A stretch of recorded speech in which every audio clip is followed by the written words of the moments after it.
How did the Haitians beat four European superpowers, France, Spain, Britain, and Portugal, and still end up broke? You'd think that kind of resume would earn global respect, maybe a Netflix deal, or at least a Caribbean tax break. Instead, Haiti got blacklisted, billed billions, and bullied by the same countries it beat. Welcome to the most gangster story in world history, one with machetes, mosquitoes, backstabbing diplomacy, and economic revenge that still haunts the island today. Let's rewind. Before it was called Haiti, the island was known as Saint-Domingue, France's glittering cash cow. This wasn't just any colony, it was the wealthiest in the entire Western Hemisphere. Producing over 60% of the world's coffee and 40% of its sugar, Saint-Domingue was more profitable than all 13 American colonies combined. But all that wealth came soaked in blood.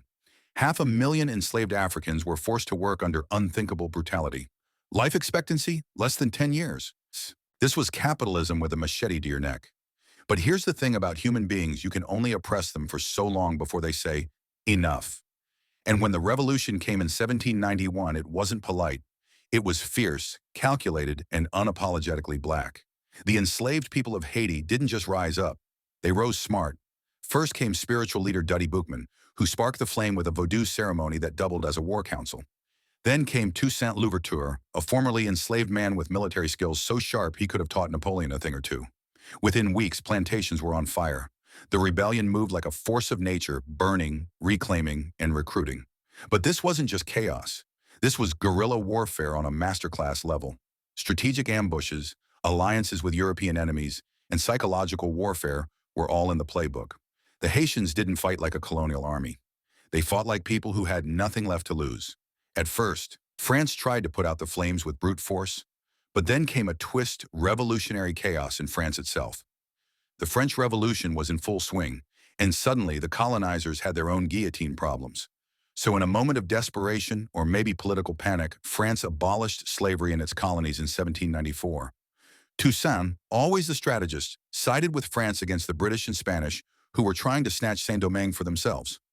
Yeah, that's right. Spain and Britain thought they could take advantage of the chaos. They invaded. What they didn't realize was that the Haitians were already in beast mode. Louverture's troops beat the Spanish on the east and the British on the west, all while maintaining internal order. This wasn't just a revolt anymore.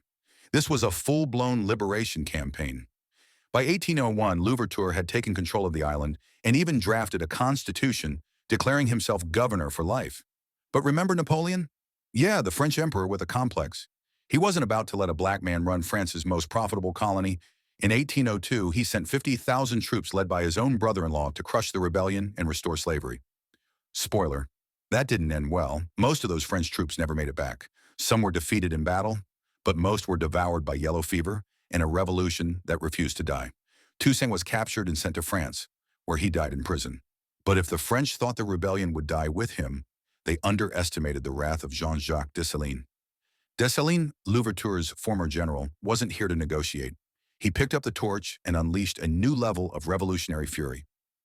In 1804, after annihilating what was left of the French forces, Dessalines declared Haiti independent. Not just independent, but the first black republic and the first nation born from a successful slave revolt. A mic drop moment for the ages. So now you're thinking they won.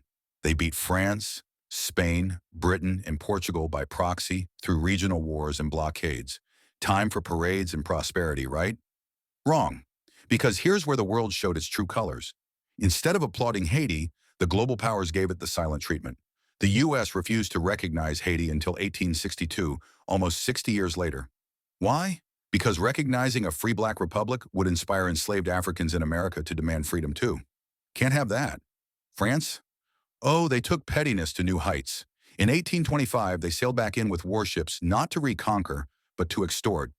They told Haiti, if you want peace, pay us 150 million francs for lost property. That property being enslaved human beings and burned plantations. Let that sink in. The people who freed themselves from slavery had to pay the enslavers for their freedom. It was one of the most insane acts of economic bullying in history. Haiti was forced to take out massive loans from French banks with interest. It took Haiti more than a century to pay off the so-called independence debt, draining its economy, crushing its infrastructure, and chaining it to poverty long after the revolution. But France wasn't alone in squeezing Haiti. The U.S. got in on the action too. In 1915, America invaded and occupied Haiti under the guise of stabilizing the region. They rewrote the Haitian constitution to allow foreign land ownership, took over the national bank, and made Haitians work on infrastructure projects many times at gunpoint. It was occupation dressed up as development, with profits flowing straight into American pockets. And let's not forget the Cold War era. The U.S. supported brutal Haitian dictators like François Papa-Doc Duvalier and his son Jean-Claude Baby-Doc, who ruled with fear and death squads while pretending to be anti-communist allies. Billions in aid came into the country, but most of it lined the pockets of the elite while the people starved. Today, when people mention Haiti, they often think of poverty, political chaos, or natural disasters. But they forget or were never taught that Haiti's poverty wasn't a natural outcome. It was a punishment for daring to flip the table, for proving that enslaved black people could overthrow the world's most powerful empires and build their own nation. But even with all that, Haiti still stands. Bruised, yes, but bowed, never. From carnival to compa, from revolutionary art to grassroots resistance, the Haitian spirit is unbroken. The same fire that burned down the plantations still burns in the soul of every Haitian who refuses to accept defeat. So when someone says, "Why is Haiti so poor?" the better question is, why did the world punish them for being free? They beat 4 European empires. They changed the course of history, and for that they were robbed, blacklisted, and silenced. But history remembers. And if you're reading this, now you remember too. If you learned something new today, hit that like button. Subscribe for more bold, unfiltered stories they never taught you in school. And drop a comment below which part of Haiti's story shocked you the most. History isn't just about dates and names. It's about power, who had it, who fought for it, and who rewrote the rules. And Haiti? Haiti rewrote the rules with fire. Stay tuned.